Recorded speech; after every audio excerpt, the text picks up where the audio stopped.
দেখুন বন্ধুরা, আমি মাছটা ভেজে নিয়েছি। এবার আমি তেল দিয়ে দিলাম। এদিকে আমার ছবি নেবে না,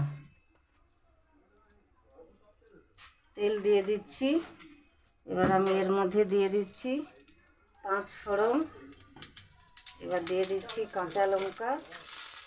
এবার দেখুন বন্ধুরা, আমি মাছটা ভেজে নিয়েছি তেলে, মাছটা দিয়ে দিলাম এর মধ্যে।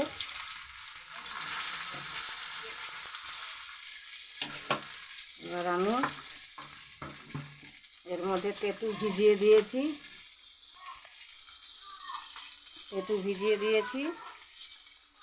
এবার আমি তেঁতুল জলটা দিয়ে দিচ্ছি। দেখুন জলটা দিয়ে দিলাম। দেখুন এটা মাছ দিয়ে তেঁতুল টক করছি। সুমিত্রা রান্নাঘর, প্লিজ বন্ধুরা ভিডিওটা দেখুন, ভালো লাগলে লাইক কমেন্ট শেয়ার করুন। দেখুন আমি মাছটা দিয়ে দিলাম, কাঁচা লঙ্কা দিয়ে দিয়েছি 5 ফোড়ন। এটা একটা তেঁতুলের টক বানাচ্ছি। এবার মাছের ঝোল বানাচ্ছি, মাছটা ঝোল করব।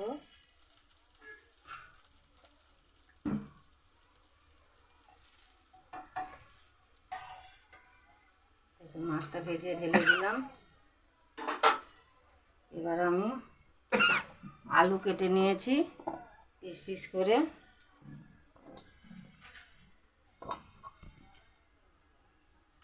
দেখুন কাঁকরোল, রসুন, আলু।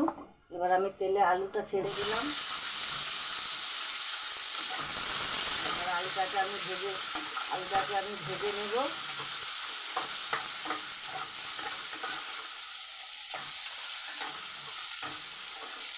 আলুটা আমি হালকা ভেজে নিলাম। এবার আমি এর মধ্যে দিয়ে দিচ্ছি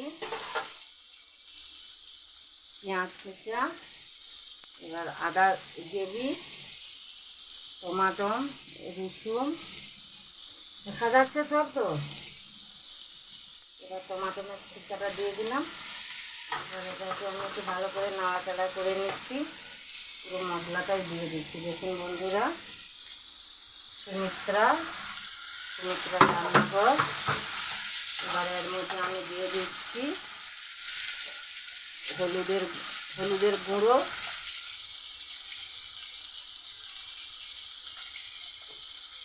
এবার আমি এর মধ্যে দিয়ে দেবো গুঁড়ো লঙ্কা। যেটা আমি পেঁয়াজ রসুন রেডি করেছিলাম ওটাতে আমি দিয়ে দিলাম।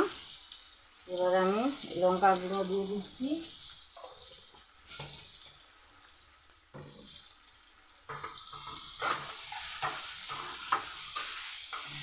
দেখুন বন্ধুরা, এবার একটু আমি অল্প তেল দিয়ে দিলাম যাতে মাছটা না গন্ধ আসে। এর মধ্যেও একটু তেল দিচ্ছি। এটা তেঁতুলের টক, দেখা সব মাছের মাথাগুলোকে টক করে নিচ্ছি।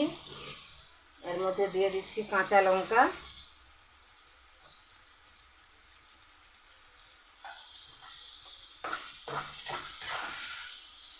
দেখুন বন্ধুরা,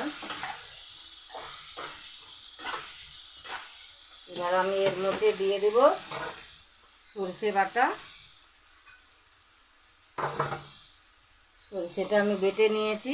দেখুন সরষেটা আমি বেটে নিয়েছি। সরষেটার গেট আমি দিয়ে দিচ্ছি এর মধ্যে। এটা আমি মাছের ঝাল করছি। মাছ, আলু, কাঁকরোল, পেঁয়াজ, আদা, রসুন। দেখুন বন্ধুরা, সুমিত্রা রান্নাঘর। ভালো লাগলে, আশা করি বন্ধুরা ভালোই আছেন, ভালো লাগলে লাইক কমেন্ট শেয়ার করুন। আমি অল্প করে জল দিয়ে দিচ্ছি, মশলার যে জলটা ছিল যাতে সবজিটা না পুড়ে যায়। আপনাদের কাছে নতুন রেসিপি হাজির করছি। ভালো লাগলে লাইক কমেন্ট শেয়ার করুন। আমি মাছটা একটু ঢেকে দিচ্ছি, 5 মিনিট ঢেকে রেখে দিলাম। তো মশলাটা ভাজা হয়ে গেলে তেল ছেড়ে দেবে। মাছটা আমি টক করে নিচ্ছি।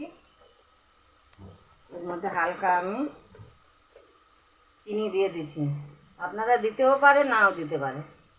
বেশি না যাতে টক লাগে, এর জন্য আমি হালকা চিনি দিয়ে দিলাম। দেখুন মশলাটা সেটা হয়ে গেল। দেখুন তেল ছেড়ে দিয়েছেন। ভালো লাগলে লাইক কমেন্ট শেয়ার করুন প্লিজ প্লিজ। এবার আমি এর মধ্যে মাছটা দিয়ে দিচ্ছি।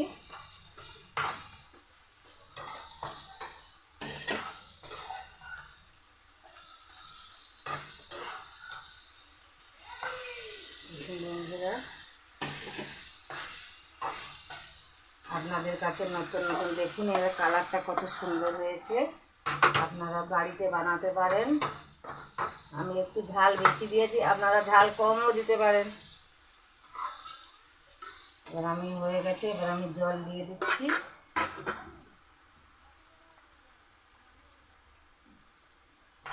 দেখুন বন্ধুরা কালারটা কত সুন্দর হয়ে গেছে।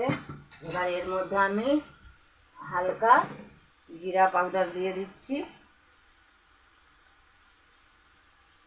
আপনারা দিতে পারেন নাও দিতে পারেন। এবার আমি দিয়ে দিচ্ছি হালকা গুঁড়ো জিরা। আমি গুঁড়ো করে রেখে দিয়েছি এর মধ্যে। দেখুন বন্ধুরা এবার আমি জল দিয়ে দিচ্ছি। এবার 10 মিনিটটাকে ঢেকে দেব। 10 মিনিট আমি এটাকে ঢেকে দিলাম। দেখুন এইটা হয়ে গেছে। দেখুন বন্ধুরা এটা তেঁতুলের টক দেখো শুকনো শুকনো করে নিলাম।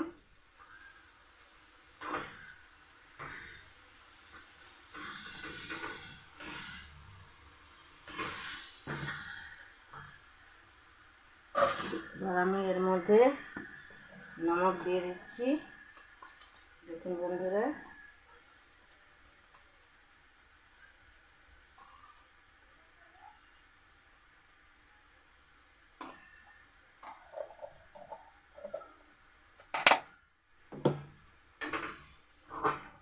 দেখুন টকটা হয়ে গেল। এবার আমি মাছের ঝোলটা তুলে দিচ্ছি। দেখুন বন্ধুরা এটা আমি মাছের ঝাল করছি, অর্থাৎ জল রাখবো না, জলটা মরে যাবে। আমি এখন ঢেকে দিচ্ছি। 10 মিনিটের পরে এটা আমি নামিয়ে নেব। আর এই টকটা তো হয়েই গেছে। ভালো লাগলে লাইক কমেন্ট শেয়ার করুন প্লিজ প্লিজ। বন্ধুরা সাবস্ক্রাইব করুন। দেখুন মাছের টকটা হয়ে গেছে কি সুন্দর। আপনারা বাড়িতে বানাতে পারেন। নতুন নতুন রেসিপি আপনাদের কাছে হাজির করব। সুমিত্রার রান্নাঘর। ভালো লাগলে লাইক কমেন্ট শেয়ার করুন। এবার আমি এই মাছটাও দেখুন মাছের কালারটা কত সুন্দর হয়েছে। ভালো লাগলে এখন ঢেকে দিচ্ছি। ভালো লাগলে লাইক কমেন্ট শেয়ার করুন প্লিজ প্লিজ। সুমিত্রা রান্নাঘর।